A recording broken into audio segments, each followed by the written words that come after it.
नमस्कार विद्यार्थी मित्रांनो. तुमचं स्वागत आहे आपल्या CKO अकॅडमी या यूट्यूब चॅनलवर. मित्रांनो, तुम्हा सर्वांना माहीतच आहे की माझं न्यायालय भरतीमध्ये ऑलरेडी सिलेक्शन झालेलं आहे आणि मी तुम्हाला जी मुंबई उच्च न्यायालयाची भरती आलेली आहे तर त्याच्या संदर्भात तुम्हाला मी मार्गदर्शन करत आहे. मित्रांनो, आजचा जो आपला विषय आहे की मुलाखतीचा एक फॉर्मॅट किंवा मुलाखत कशा पद्धतीने असते, कोणकोणत्या मुद्द्यावर मुलाखतीमध्ये प्रश्न विचारले जातात किंवा मुलाखतीमध्ये कोणकोणत्या गोष्टी असतात, तर त्या सर्व गोष्टीचाच परिपूर्ण आढावा आपण या व्हिडिओमध्ये घेणार आहोत. तर मित्रांनो, त्यासाठी तुम्हाला ह्या व्हिडिओला लाईक करायचं आहे, चॅनलला सबस्क्राईब करायचं आहे आणि जास्तीत जास्त विद्यार्थ्यांपर्यंत या व्हिडिओची लिंक शेअर करायची आहे. मित्रांनो, मी मुलाखत दिलेली आहे, त्यामुळे मला बऱ्याच गोष्टीचा प्रत्यक्ष अनुभव आहे आणि मुलाखतीमधले जे खाच खडगे आहेत ते मला बऱ्यापैकी माहिती आहे. त्यामुळे मित्रांनो, मी तुम्हाला ह्या सर्व गोष्टी सांगायला कॅपेबल आहेत. तर मित्रांनो, आपण आज या व्हिडिओमध्ये कोणकोणत्या गोष्टी बघणार आहोत तर त्याबद्दल आपण थोडक्यात जाणून घेऊया.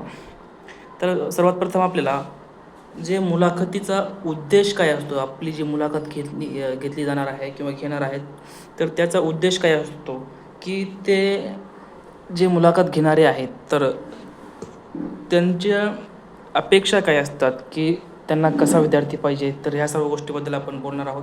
तसेच मुलाखतीमध्ये मित्रांनो काही कॉमन प्रश्न असतात, तर ते कॉमन प्रश्नाबद्दल आपण बोलणार आहोत या व्हिडिओमध्ये. तसेच व्यक्तिमत्व व देहबोली तुमची कशी असायला पाहिजे ह्याबद्दल बोलूया. जर तुम्हाला एक सिच्युएशन दिली जाते तर ती सिच्युएशन कशी हँडल करायची तर त्याबद्दल आपण बोलूया मित्रांनो. त्यानंतर पॅनल कसा असतो, पॅनलमध्ये कोण कोण असतात ह्या सर्व गोष्टी.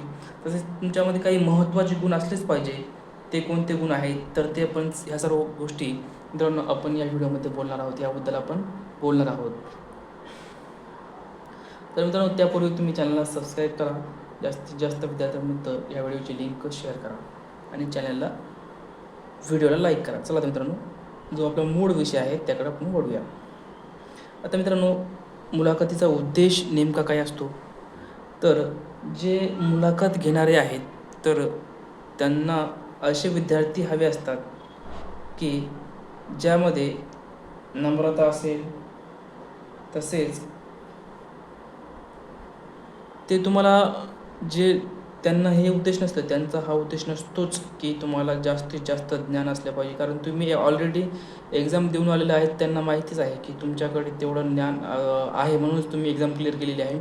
तर त्यांना पाहिजे असतात कोणकोणते विद्यार्थी, एकतर नम्रता असलेले विद्यार्थी, स्पष्ट बोलणारे विद्यार्थी, तसेच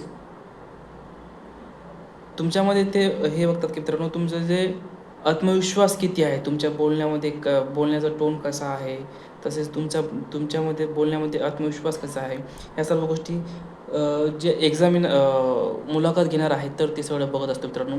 आणि मुलाखतीचा जो इंग्रजीमध्ये जे शब्द आहेत तर त्याला आपण म्हणतो इंटरव्ह्यू. इंटर म्हणजे आतील आणि व्ह्यू म्हणजे आतील दृश्य, म्हणजे आपल्या मनामध्ये कोणकोणत्या गोष्टी असतात तर त्या सर्व गोष्टी त्यांना जाणून घ्यायच्या असतात, तर यालाच आपण इंटरव्ह्यू असं म्हणतात. तर ते सर्व गोष्टी ते जाणून घेतात मित्रांनो. ते खूप बुद्धिवान लोक असतात. ते तुम्हाला प्रत्येक गोष्ट तुम्ही जर थोडं जरी खोटं बोललं तर त्यांना लगेच कळतं की हे खोटं बोललेलं आहे.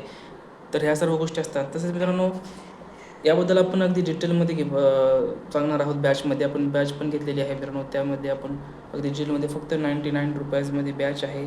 तर ती बॅच तुम्हाला घ्यायची असेल तर CKO अकॅडमी नावाचा जो आपला ॲप आहे, CKO अकॅडमी ॲप, तर त्याची लिंक मी तुम्हाला मित्रांनो कमेंट बॉक्समध्ये देतो. तर तिथं जाऊन तुम्ही ते ॲप इन्स्टॉल करून ती बॅच परचेस करू शकता. फक्त चहा पाण्याच्या प्राईजमध्ये ती बॅच आपण ठेवलेली आहे, ठीक आहे. तर आता मित्रांनो बघा, त्यानंतर कॉमन प्रश्न असतात काय मित्रांनो, काही कॉमन प्रश्न असतात की तुमचं नाव काय आहे, तुमचं गाव काय आहे, तुमचं कुटुंबामध्ये कोणकोणते व्यक्ती आहेत, तसेच तुमचा जिल्हा कोणता आहे, त्या जिल्ह्यामध्ये कोणती गोष्टी फेमस आहे, तसेच तुमचं शिक्षण काय झालेलं आहे, तुमचं छंद काय आहे, या सर्व गोष्टी मित्रांनो कॉमन असतात. तसेच काही चालवळवळीचे प्रश्न असतात, मंत्रिमंडळ असेल याबद्दल असतात.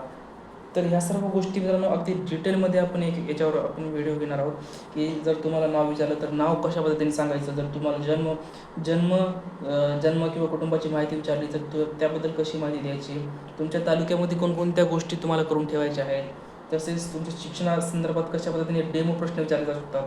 या सर्व गोष्टीचा आपण डेमो प्रश्न कशा पद्धतीने विचारले जातात आणि त्याचं उत्तर कसं द्यायचं, त्या सर्व गोष्टी आपण बॅचमध्ये घेणारच आहोत मित्रांनो. त्याबद्दल तुम्ही निश्चित राहा.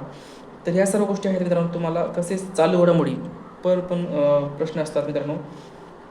तर तुम्हाला त्याची बेसिक माहिती तुम्हाला त्यांना जाणून घ्यायची असते आणि ते विचारतात प्रश्न. तसेच मित्रांनो आतापर्यंत जे आलेले जे मेमरी बेस्ड प्रश्न आहेत, न्यायालयाने विचारलेले प्रश्न आहेत, तर त्या प्रश्नांची लिस्टसुद्धा आपल्याकडे आहे. तर ते सर्व प्रश्न आणि त्याचे उत्तर कशा पद्धतीने द्यायचे, तर ह्या सर्व गोष्टी मी तुम्हाला सांगणार आहे. त्याबद्दल तुम्ही निश्चित राहा. तर मित्रांनो दुसरा एक महत्त्वाचा मित्रांनो एक व्यक्तिमत्व किंवा देहबोली. मित्रांनो ज्या पद्धतीने तुम्ही जर एखाद्या प्रश्न तुम्हाला विचारला गेला आणि जर त्याचं प्रश्न उत्तर तुम्ही काय देता हे महत्त्वाचं नसतो जास्त करून. तर महत्त्वाचं काय असतं, तुम्ही त्या प्रश्नाचं उत्तर कशा पद्धतीने देत आहेत, तुमची देहबोली कशा पद्धतीने आहे, तुमच्या चेहऱ्याचे एक्सप्रेशन कसे आहेत, ह्या सर्व गोष्टी ते बघतात मित्रांनो. तुमचं आवाजामध्ये स्पष्टता किती आहे, तसेच तुमच्या बोलण्यामध्ये आत्मविश्वास झळकतो का, ह्या सर्व गोष्टी मित्रांनो ते पाहत असतात. कारण त्यांना ह्या गोष्टी हे गुण ज्या विद्यार्थ्यामध्ये आहेत तर ते विद्यार्थी त्यांना पाहायचे असतात, घ्यायचे असतात. कारण मित्रांनो जेव्हा तुमचं सिलेक्शन होईल तर तुम्हाला ऑलरेडी पब्लिकसोबत तुमचं इंटरॅक्शन होणार आहे, पोलिसांसोबत होईल, जे क्लास 1 ऑफिसर्स आहेत त्यांच्यासोबत होतील, तसेच जे आरोपी आहेत सोबत होईल, तसेच न्यायाधीश आहेत, इतर न्यायाधीश आहेत त्यांच्यासोबत होईल, इंटरॅक्शन होईल, तुमचं बोलणं होईल. तर त्यासाठी तुम्हाला तुमची पर्सनॅलिटी चांगली असायला पाहिजे. तर ह्या सर्व गोष्टी मित्रांनो ते बघतात. जर तुमचा समजा आवाज खूपच बारीक आहे आणि जर तिथं तुम्हाला तुमचं सिलेक्शन झाल्यानंतर तुम्हाला जर बोलताच येत नाही समोरच्या व्यक्तीसोबत, तर तो प्रॉब्लेम येतो. त्यामुळे ते अगोदरच चेक करत असतात आणि त्यांना त्या 4 ते 5 मिनिटाच्या इंटरव्ह्यूमध्ये सर्व गोष्टी कळत असतात मित्रांनो. असं समज करून घेऊ नका की कळणार नाही, त्या सर्व गोष्टी कळतात. पण ह्या गोष्टीवर जर तुम्ही काम केलं ना मित्रांनो, तर ते सर्व गोष्टी आपण व्यवस्थित हँडल करू शकतात. ह्या गोष्टी लक्षात ठेवा. तर अशा पद्धतीने मित्रांनो तुमचं व्यक्तिमत्व असायला पाहिजे, तर देहबोली कशी असायला पाहिजे, तुम्ही बसताना कशा पद्धतीने बसायला पाहिजे, बोलत असताना तुमचं बोलण्याचं टोन कसा असायला पाहिजे. समजा एखाद्या प्रश्नाचं उत्तर येत नसेल तर त्या प्रश्नाचं उत्तर येत नाही डायरेक्ट न सांगता कशा पद्धतीने ते आपल्याला सांगायला पाहिजे की सर याबद्दल मला माहिती नाही सर, किंवा मी याबद्दल सर माहिती करून घेईल, अशा पद्धतीने बोलायचं. या सर्व गोष्टी मित्रांनो आपण अगदी डिटेलमध्ये घेणार आहोत. त्याबद्दल तुम्ही निश्चित राहा. तसेच तुम्हाला एखादी सिच्युएशन दिली जाते की समजा एखादा सिच्युएशन दिली जाते की अशा पद्धतीने एक घटना घडलेली आहे, तुम्ही तुम्ही त्या घटनेचा भाग आहात, तर त्या घटनेला तुम्ही कशा पद्धतीने हँडल कराल. तर ह्या सर्व गोष्टी असतात. ह्याबद्दल आपण डिटेल व्हिडिओज घेणार आहोत मित्रांनो. त्याबद्दल तुम्ही निश्चित राहा. सिच्युएशन दिली जाते. तसेच पॅनलमध्ये कोण असतं मित्रांनो, तर पॅनलमध्ये जे एक मुख्य न्यायाधीश असतात, त्यासोबत इतरही न्यायाधीश असतात आणि काही इतरही तज्ज्ञ लोकंसुद्धा असू शकतात. किंवा सरासरी 4 ते 5 जणांचा पॅनल असतो. तर पॅनल असतो आणि त्यांच्यासमोर एक खुर्ची ठेवलेली असते आणि खुर्चीच्या समोर तुम्हाला बसवलेला जातो मित्रांनो. ह्या गोष्टी तुम्हाला लक्षात ठेवायच्या आहेत मित्रांनो. तर जास्त मित्रांनो घाबरून जायचं कारण नाही, पण त्यांनासुद्धा माहिती असतं की विद्यार्थी जे आहे ते अगोदर थोडंसं स्ट्रेसमध्ये असतो. तर ते नॉर्मल प्रश्नापासून सुरुवात करत असतात. त्याच्यानंतर थोडं ते लेवल वाढत असतात. डायरेक्टच तुम्हाला प्रश्न अवघड विचारत नाहीत. ह्या गोष्टी लक्षात ठेवा. जास्त घाबरून जायचं कारण नाही मित्रांनो. हे गोष्ट लक्षात ठेवा. महत्त्वाचं जे तुमच्यामध्ये काही गुण असायला पाहिजे मित्रांनो. तुमच्या बोलण्यामध्ये आणि विचारामध्ये स्पष्टता असली पाहिजे. जेव्हा तुम्ही बोलताल तेव्हा तुमचं स्पष्ट बोलणं क्लिअर असलं पाहिजे. तुमचे शब्द क्लिअर असले पाहिजे. या गोष्टी लक्षात ठेवा. तुमचा हावभाव कशा पद्धतीने तुम्ही किंवा बोलत असताना तुम्ही कशा पद्धतीने हात जो तुमचा हँड आहे त्याचा वापर करत असतात, ह्या सर्व गोष्टी. तसेच तुमच्या बोलण्यामध्ये नम्रता असली पाहिजे मित्रांनो. कारण नम्रता असलेले विद्यार्थी त्यांना आवडतात. तर तुमच्या बोलण्यामध्ये नम्रता असायला पाहिजे. उद्धटपणे बोलला समजा एखादा प्रश्नाचा तुमच्यावर, त्यांनी कधी ते मुद्दामून थोडंफार प्रेशर आणायचा प्रयत्न करत असतात किंवा थोडंसं तुम्हाला प्रेशराईज करण्याचा प्रयत्न करतात. तर त्यावेळेस मित्रांनो तुमच्यामध्ये नम्रता हा गुण असायला पाहिजे. कारण माझं उदाहरण द्यायचं म्हटलं तर मित्रांनो, मला एक साहेबांनी प्रश्न विचारला होता की तुमच्या जे जिल्हा आहे म्हणे तिथपासून तर एक ठिकाण सांगितलं होतं तिथपर्यंतचं अंतर किती आहे, असा प्रश्न त्यांनी विचारला होता. तर सॉरी सर म्हणलं, याबद्दल मला माहिती नाही आहे. तर त्यांनी मला थोडंसं प्रेशरमध्ये कशा पद्धतीने विद्यार्थी किंवा मी रिॲक्ट करतो तर ते त्यांना जाणून घ्यायचं होतं. तर त्यांनी पुढचा प्रश्न विचारला, तुम्हाला कसं काय माहीत नाही, म्हणजे तुम्ही रेल्वेनं प्रवास करत नाहीत का? मी म्हटलं सर रेल्वेने मी प्रवास करतो पण मला माहिती नाही, सॉरी सर. कसं काय माहिती नाही म्हणे, म्हणजे वारंवार तेच प्रश्न विचारत होते, म्हणजे ते प्रेशरमध्ये मला टाकण्याचा प्रयत्न करत होते. मित्रांनो त्यावेळेस मी फक्त छोटीशी स्माईल दिली आणि नाही सर याबद्दल मला माहिती नाही एवढंच बोललो. अशा पद्धतीने मित्रांनो तुम्हाला थोडंसं ते प्रेशर पण देतात कधी कधी. तर ते एक त्यांचं एक हे असतो. तर तेव्हा काय करायचं मित्रांनो, त्या सर्व गोष्टी मी तुम्हाला सांगणारच आहे कशा पद्धतीने त्यांना हँडल करायचं आहे. एक छोटीशी गोष्ट सांगतो मित्रांनो. इंटरव्ह्यूच्या आतमध्ये गेल्यानंतर ते इंटरव्ह्यूच्या बाहेर येईपर्यंत तुमच्या चेहऱ्यावर छोटीशी स्माईल असायलाच पाहिजे, हे लक्षात ठेवा. कारण ती स्माईल ठेवून जर तुम्ही उत्तर दिलं तर तुमचं ॲटोमॅटिक तुमचं कॉन्फिडंट आहात तुम्ही आहेत असं गृहीत धरलं जातो, किंवा तेच समोरच्या व्यक्तीला असं वाटतं की हा विद्यार्थी जे आहे कॉन्फिडंट आहे. तर तुमच्या चेहऱ्यावर स्माईल असलीच पाहिजे शेवटपर्यंत. ह्या सर्व गोष्टी लक्षात ठेवा. तर हे सर्व गुण तुमच्यामध्ये मित्रांनो असायला पाहिजे. आपण या सर्व गोष्टीची अगदी परिपूर्ण तयारी करून घेणार आहोत मित्रांनो. CKO अकॅडमी नावाचा जो आपला ॲप आहे, CKO अकॅडमी नावाचा ॲप, तर त्यावर आपण अगदी डिटेलमध्ये मित्रांनो 10 ते 15 व्हिडिओज आपण घेणार आहोत. तुम्ही जिल्हा न्यायालय डेमो लेक्चर्स घेणार आहोत. आपण व्हॉईस इंटरव्ह्यूसुद्धा घेणार आहोत. तुमची वेशभूषा कशी असायला पाहिजे, तुम्ही मुलाखतीला जाताना कोणकोणते डॉक्युमेंट्स सोबत घेऊन जायला पाहिजे, त्याचे जे सिरियल वाईज ते डॉक्युमेंट कशा पद्धतीने लावायला पाहिजे, तसेच तुमच्या डॉक्युमेंटमध्ये काही प्रॉब्लेम असेल तर ते कशा पद्धतीने समजा करायला पाहिजे. ह्या सर्व गोष्टी मित्रांनो अगदी डिटेलमध्ये म्हणजे परिपूर्ण आपण ही एक बॅच तयार केलेली आहे. त्यामध्ये फक्त 99 रुपये प्राईस सध्या आहे मित्रांनो.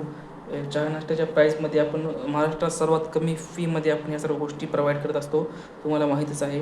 आणि यानंतर मित्रांनो आपण एक प्रकल्प म्हणजे